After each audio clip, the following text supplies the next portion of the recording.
కర్కాటక రాశి వారికి ఎలా ఉండబోతుంది అనేది చూద్దాం. కర్కాటక రాశి వారికి మనం గమనించినట్లయితే తృతీయంలో కేతు గ్రహ సంచారం అనేది ఉందన్నమాట. ఈ కేతువు ఎప్పుడైతే తృతీయంలో సంచారం చేస్తుంటాడో ధైర్యాన్ని ఎక్కువగా ఇస్తాడన్నమాట. ధైర్యంతో చేసేటువంటి పనుల్లో విజయాన్ని కూడా వీరు పొందడం అనేది జరుగుతూ ఉంటుంది. వీరు సాహసంతో చేసేటువంటి పనుల్లో సెల్ఫ్ కాన్ఫిడెన్స్ని ఎప్పుడు లోన్ అవ్వకుండా పోగొట్టుకోకుండా ఉండటం అనేది ముఖ్యం. అదేవిధంగా ఇక రాశి వారికి వచ్చేటప్పటికి సప్తమంలో ఉన్నటువంటి కుజుడు యోగ్యాన్ని ఇవ్వట్లేదు. కుజుడు ఎప్పుడైతే సప్తమంలో సంచారం చేస్తుంటే ఆ కుజుడు యొక్క దృష్టి ఇక కేతు ఈ కర్కాటక రాశి వారి మీదకి 90 డిగ్రీస్లో ఉంటుంది. దీనివల్ల వచ్చేటప్పటికి అధికమైనటువంటి ధనక్షయం ఉంటుంది అన్నమాట. డబ్బు ఎక్కువగా ఖర్చు అవుతూ ఉంటుంది. శరీరంలో అధికమైనటువంటి వేడి, జ్వరపీడత్వం కూడా జరుగుతూ ఉంటుంది అన్నమాట. అంటే శరీరంలో అనారోగ్య ఛాయలు కనపడుతూ ఉంటాయి. ఈ యొక్క కుజుడు అష్టమంలోకి మారినప్పుడు వైవాహిక జీవితంలో మనస్పర్ధలు, స్త్రీలతో మరి వైవాహిక జీవితంలో కొనసాగుతున్నటువంటి వారు భార్యతో కానీ భర్తతో కానీ గొడవలకి కారకంగా కూడా అష్టమంలో జరుగుతున్నటువంటి కుజుడు ఎప్పుడైతే 15వ తారీఖు తర్వాత మార్పు అనేది ప్రభావితం చూపిస్తుంది. అదేవిధంగా డబ్బు ఖర్చు అవ్వటం కూడా జరుగుతూ ఉంటుంది అన్నమాట. ఆ యొక్క విషయంలో తగు జాగ్రత్తలు తీసుకోవాలి. కుజుడు సరైనటువంటి స్థితిలో లేడు. అదేవిధంగా ఈ యొక్క రాశి వారికి బుధుడు కూడా సప్తమంలో ఉన్నప్పుడు ధనాన్ని సృష్టించగలుగుతాడు. అదేవిధంగా కుజుడితో కలిసి ఉన్నప్పుడు ధనాన్ని ఆ సంపాదించినటువంటి డబ్బుని ఖర్చు పెట్టడం అనేది కూడా జరుగుతుందన్నమాట. భాగస్వామ్యులతో జాగ్రత్తగా ఉండాలన్నమాట. అంటే వ్యాపార భాగస్వాములు కానీ జీవిత భాగస్వాములతో కానీ మాట్లాడేటప్పుడు చాలా జాగ్రత్తగా కూడా మాట్లాడాలి. అష్టమంలో సంచారం చేస్తున్నటువంటి కుజుడు కూడా ఇటువంటి ప్రభావాన్ని ఇస్తాడనమాట. జీవిత భాగస్వామి యొక్క ఆరోగ్య విషయంలో తగు జాగ్రత్తలు తీసుకోవాలి. తద్వారా వచ్చేటప్పటికి ముఖ్యంగా మీ యొక్క జీవితం భాగస్వామి యొక్క ఆరోగ్యాన్ని మీరు కాపాడుకోవాలన్నమాట. మరియు అష్టమంలో ఉన్నటువంటి రవి భాగ్యస్థానంలోకి మారుతున్నాడు. రవి కూడా అష్టమంలో ఉన్నప్పుడు ధనక్షయకారకుడిగా మారుతాడు. అంటే డబ్బుని ఎక్కువగా ఖర్చు పెట్టించేటువంటి స్థితిలో ఉంటాడు. అలాగే భాగ్యస్థానంలోకి మారినప్పుడు ఆ యొక్క ప్రభావాన్ని కొంచెం తగ్గించే విధంగా ఉంటాడు. కాకపోతే ఈ యొక్క రాశి వారికి వచ్చేటప్పటికి ఈ యొక్క నెలలో కర్కాటక రాశి వారికి కొంచెం మిశ్రమమైనటువంటి ఫలితాలుగానే గోచరిస్తుంది.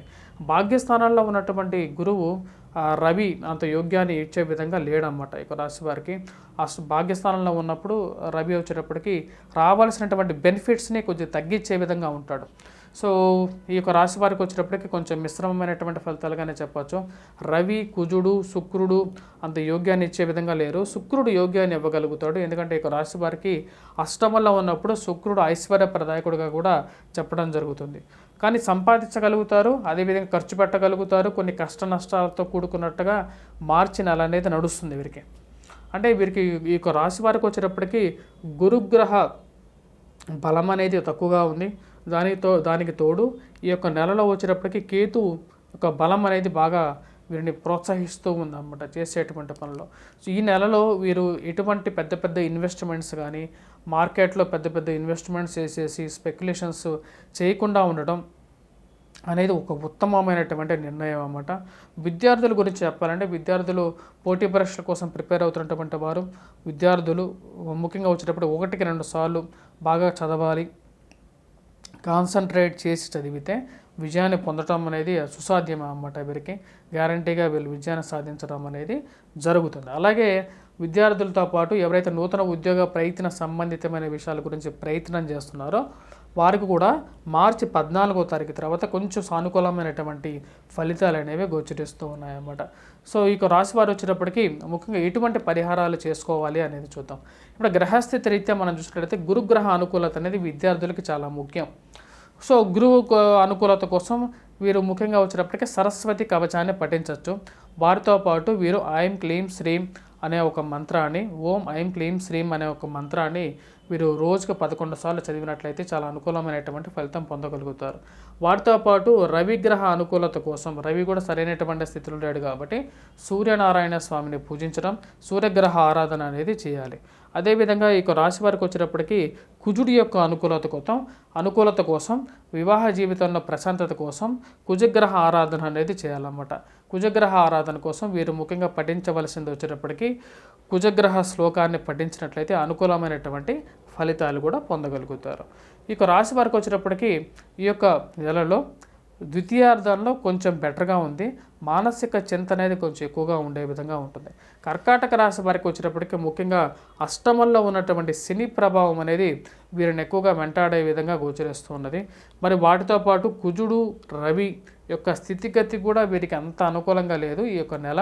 సో కాబట్టి ఈ యొక్క పరిహారాలు చేసుకుంటే కొంచెం సానుకూలమైనటువంటి దృక్పథంగా ఉంటుంది. అదేవిధంగా వీరు పూజించవలసిన దేవుడు వచ్చేటప్పటికి ఈ యొక్క నెలలో వీరు ముఖ్యంగా పూజించాల్సినది సూర్యనారాయణ స్వామిని, అలాగే సుబ్రహ్మణ్యేశ్వర స్వామిని ఈ నెలలో పూజించినట్లయితే వీరికి మంచి అనుకూలమైనటువంటి ఫలితాలు కూడా వస్తాయన్నమాట.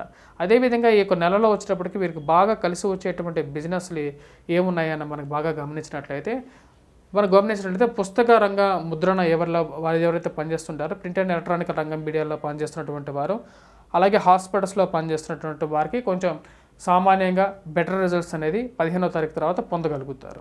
అదేవిధంగా ఈ సాఫ్ట్వేర్ రంగంలో పనిచేస్తున్నటువంటి వారికి కూడా సామాన్యమైనటువంటి ఫలితాలు పొందగలుగుతారు. అదేవిధంగా పెట్రోకెమికల్ ఇండస్ట్రీస్లో పనిచేస్తున్నటువంటి వారికి కొంచెం అనుకూలత అనేది కొంచెం ఎక్కువగా ఉంటుందన్నమాట. ఈ యొక్క ఫీల్డ్లో ఉన్నటువంటి ఈ యొక్క రాశిలో ఉన్నటువంటి వారికి. స్వస్తి. Please do subscribe and share.